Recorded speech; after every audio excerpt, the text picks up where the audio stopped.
ya. Baik, dari Mbak Nur Fikriati. Assalamualaikum Bu Isa. Waalaikumsalam. Wajarkah bosnya suami ngucapin selamat cuti dengan ditambah emoji? Tar dulu nih, bosnya laki apa perempuan? Laki apa perempuan nih? Soalnya baik laki-laki sama perempuan, emojinya apa dulu? Emojinya apa dulu? Ya, ada love-love-nya gitu. Ya kalau itu mah nggak wajar ya. Baik itu bosnya laki begitu sama suami nggak wajar, bosnya perempuan begitu sama suami juga nggak wajar, nggak pantas.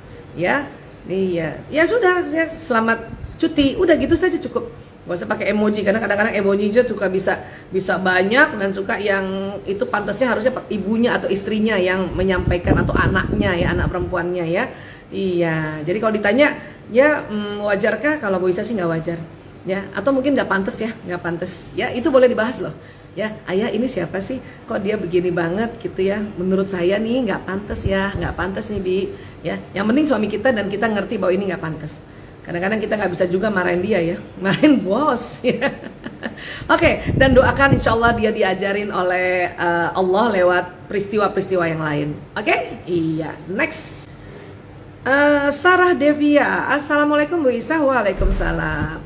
Saya dan suami LDM, mau tanya gimana cara ngecas baterai kasih suami ambivert. Oh, ya, sudah ini belum? Sudah deteksi belum baterai kasihnya yang mana? Baterai kasih primer dan sekundernya. Kalau ambivert kan berarti kan ekstrovert introvert. Ekstrovert introvert yang mana nih?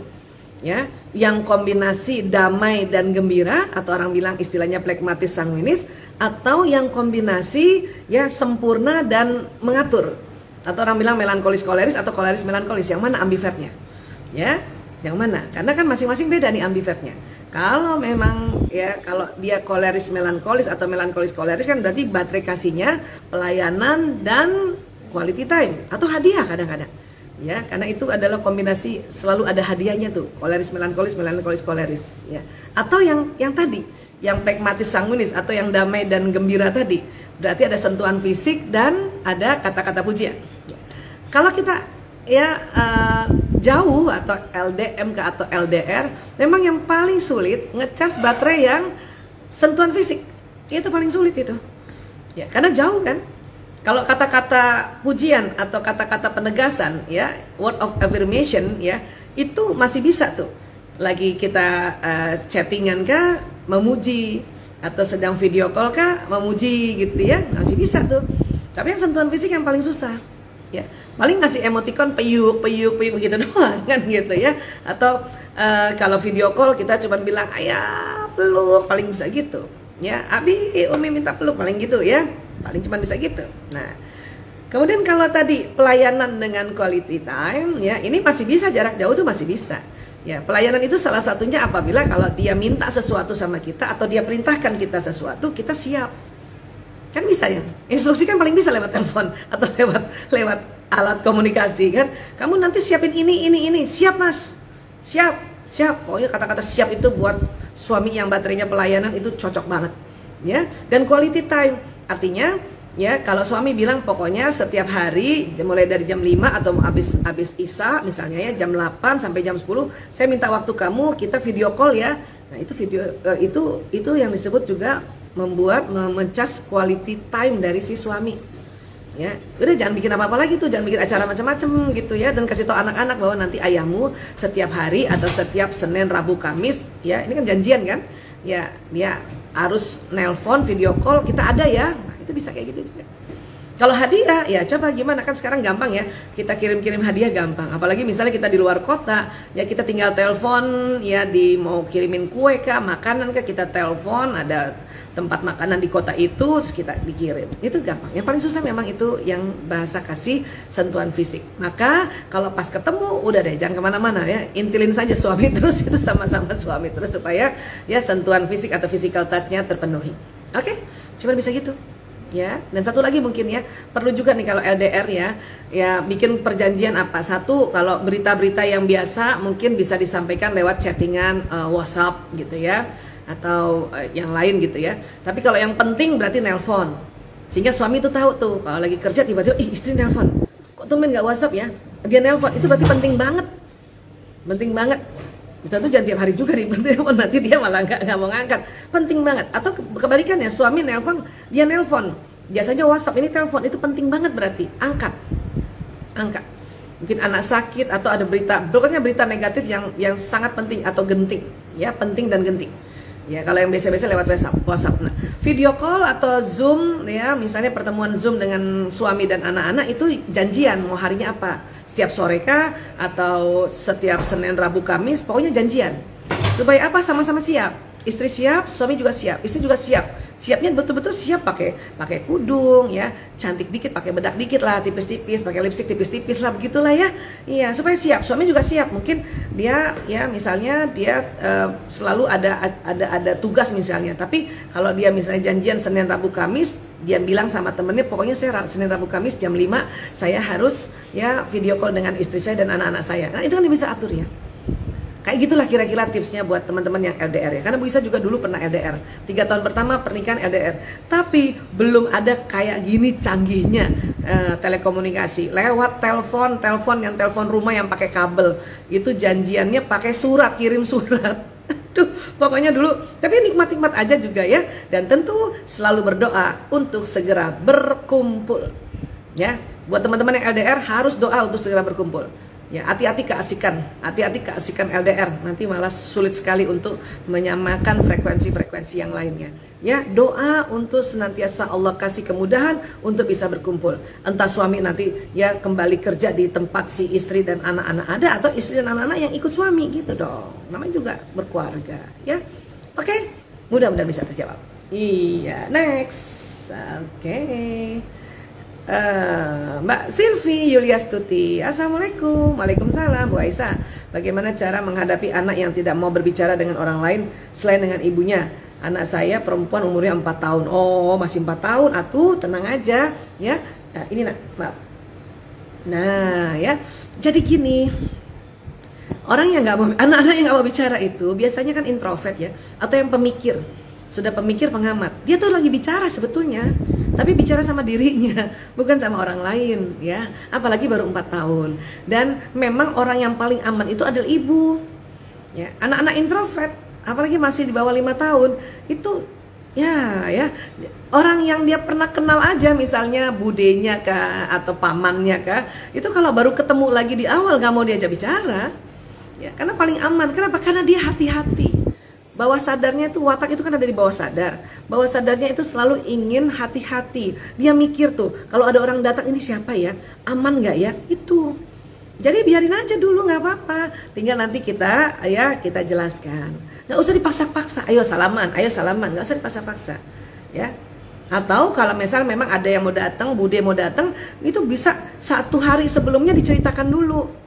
Ya, besok sore ada bude, atau besok sore ada tante, besok sore ada, ya, ada paman, ada om, dia senang karena anak watak pemikirnya senang dijelaskan dengan detail. Siapa dia ini, dengan kita apa gitu, ya, dengan dia kaitannya apa gitu. Nah, tinggal di mana, di situ dia, ya, udah dijelasin aja. Waktu pertama kali ketemu dia akan ada di belakang kita itu, ngintip-ngintip, lihat, ya. Nah, kita nggak usah peduli pada penilaian dari budenya. Kok malu banget sih, anakmu kok malu banget, nggak usah, ya. Langsung aja katakan, iya bude, ini anaknya pemikir, jadi memang dia sedang pikir-pikir, ya. Mohon dikasih waktu, ya, gitu, paling gitu. Bukan anaknya yang kita cubit atau anaknya yang kita, ya, dorong untuk ketemu budenya gitu, ya. Supaya apa? Supaya dia itu, ya, setelah nanti aman dan nyaman, dia akan temui kok. Dia akan temui. Nah, buat teman-teman ayah bunda yang hari ini juga dengar, dan kemudian ada ponakan atau anaknya teman misalnya yang seperti itu juga, ya, pemikir dan dia malu-malu, nggak usah diserang, ya, nggak usah diserang tuh anak. Anak cantik, nggak usah, dari jauh aja. Hai nak, halo nak, ini tante Aisyah, dadah, gitu aja. Karena dia nanti akan datang sendiri gitu. Ini biasanya watak pemikir atau watak introvert ini nggak suka diserang gitu, ya, karena dia takut, jadi merasa tidak aman, ya. Dan tenang saja, nih baru 4 tahun kok, ya. Insya Allah nanti lama-lama dia belajar, lama-lama pun nanti di satu titik tersendiri, di umur-umur yang sudah mulai lebih besar lagi, dia sudah bisa, oh ini bude dan tante, jadi sudah mau temu. Tapi nanti kalau ada orang baru lagi, baru datang lagi atau baru kenal lagi, dia akan begitu lagi juga. Ya, jadi fahamilah dan maklumilah juga ya. Oke, lanjut. Mbak Naifa 2507. Assalamualaikum Bunda Aisyah. Waalaikumsalam. Bun, apa ada pengaruh terhadap sel otak jika terlalu dini menyekolahkan anak? Oh iya. Gini ya, perkembangan otak ini ya, perkembangan otak ini kan beda-beda ya. Jadi di otak ini kan ada sel otak atau neuron ya. Nah, setiap ada informasi yang masuk di dalam otak kita, baik lewat mata, telinga, hidung, mulut, atau perabaan, itu membuat sel otak itu, ya, sel otak itu jadi ada kabel-kabelnya tuh. Dia akan tersambung-sambung kabelnya di antara sel otak yang lain atau neuron istilahnya, ya, untuk membentuk sebuah informasi dan membentuk sebuah memori. Seperti itu sebetulnya. Nah, kemudian ya, kalau ya kita masukkan sekolah yang kurikulumnya tidak ramah pada perkembangan otak anak, ini akan terjadi ya satu sambungan atau satu pemaksaan ya. Nah, kemudian kalau dari penelitiannya Dr. Luan Brizendine, seorang neurolog asal dari University California San Francisco, bukan Los Angeles ya, San Francisco, dia meneliti begini, bahwa sambungan otak anak laki-laki dan anak perempuan ada perbedaan ya.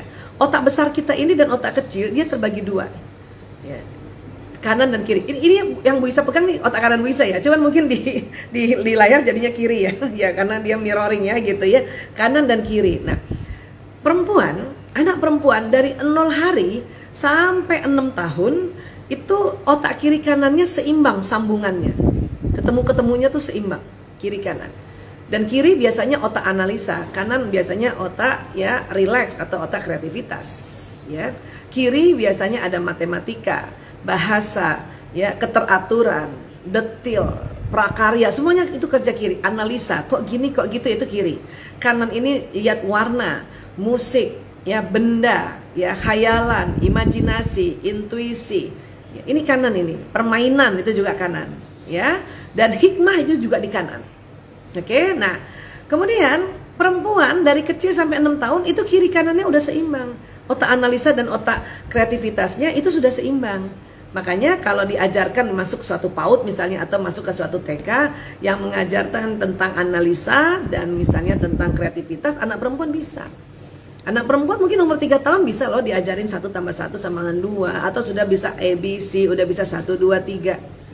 Ya, bahkan sudah bisa menganalisa.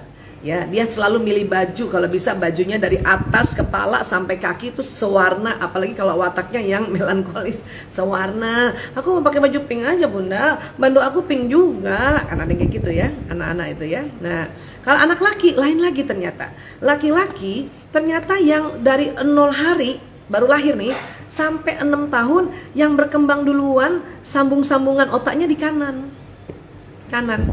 Nah, kanan tuh otak kreatif kan? Otak imajinasi. Makanya anak perempuan mungkin umur 3 tahun sudah bisa mau belajar 1, 2, 3, 4 A, B, C, D. Anak laki-laki ngapain? Main. Ya, main. Itu anak laki-laki itu. Karena otak kanannya berkembang. Anak kanannya duluan dia. Ya, nah, kalau masukkan sekolah anak laki-laki yang sekolahnya memaksa harus belajar membaca dari dini, ya, atau kemudian harus belajar hitung-hitungan dari dini, ini kasihan nih anak laki nih. Apalagi kalau belajarnya cuman pakai buku doang, tidak ada alat peraga. Laki-laki bukan tidak bisa diajar membaca atau diajar berhitung, tapi harus pakai alat peraga. Karena apa? Karena otak kanannya berkembang duluan.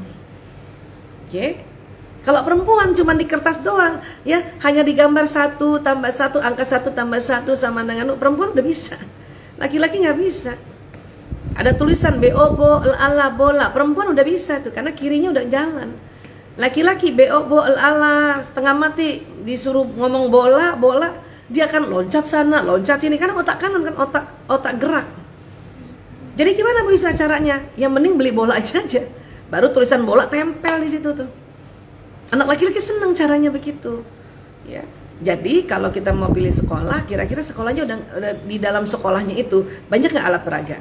Paling tidak ada 1-2 gurunya ngerti nggak perkembangan otak pria wanita. Bu Isa tuh lagi sosialisasikan itu. Makanya kalau ada guru-guru ya, misalnya guru-guru PAUD di seluruh Indonesia minta Bu Isa kasih arahan, Bu Isa pasti ingatkan bahwa secara perkembangan neuroscience otak laki dan perempuan berbeda. Ya, laki-laki itu kanannya dulu. Kenapa? Allah ya membuat anak laki-laki itu kreatif duluan. Coba lihat deh anak laki-laki, umur 3 tahun, 4 tahun udah bisa main game walaupun dia nggak bisa baca. Kenapa? Kanannya nih kreatif. Otak bermain, otak benda, otak kreativitas. Ya, tapi jangan salah, anak laki-laki itu cepat mengambil hikmah, walaupun dia nggak perlu kronologis, nggak perlu urutan gitu. Kalau anak perempuan memang kiri kanannya yang sudah ya dari kecil itu Allah persiapkan. Kenapa? Karena besarnya perempuan mau jadi ibu, mau jadi istri, ya. Nah, jadi kurang lebih seperti itu. Jadi sekali lagi ya teman-teman carilah sekolah yang banyak juga ya, terutama yang masih untuk 5 tahun, 6 tahun ya.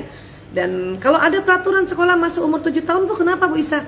Karena baru ditemukan ya bahwa baru 6 tahun otak laki-laki baru siap, otak kirinya belajar membaca, belajar matematika, baru siap. Jadi kalau 7 tahun anak laki-laki baru masuk SD itu lebih aman. Kalau perempuan 6 tahun masuk SD itu mudah. Kenapa? Karena dia kiri kanannya udah jalan. Cuman kan nggak bisa sekolahan ya Bu, kalau anak perempuannya 6 tahun, anak lakinya 7 tahun. Makanya pukul rata itu 7 tahun. Seperti itu. Dengan kurikulum SD yang kayak sekarang. Kecuali mungkin kurikulum dulu yang sangat sederhana, ini Budi, ini Bapak Budi, kan sederhana. Ya, zaman dulu aja ini Budi itu langsung udah gambarnya. Itu keren banget. Ya, sederhana banget dan itu memudahkan buat anak laki-laki belajar. Ya, kenapa? Karena kalau misalnya kita nggak pandai tentang masalah ini, tidak bijak tentang masalah ini, itu yang membuat anak laki-laki males banget sekolah, terutama di TK dan di SD. SMP barulah laki-laki ini kirinya ngejar. Makanya SMP itu anak laki-laki bisa menganalisa, SMA makin kejar. Kapan seimbang antara perkembangan kiri kanannya, walaupun kanannya agak lebih dominan sedikit, pas mahasiswa. Makanya buat yang punya anak laki-laki masih kecil, sabar, dampingi saja terus dengan penuh semangat, penuh keikhlasan. Kenapa? Nanti baru seimbang otak kiri kanannya pas dia 18 tahun ke atas. Oke? Iya, semangat. Masya Allah.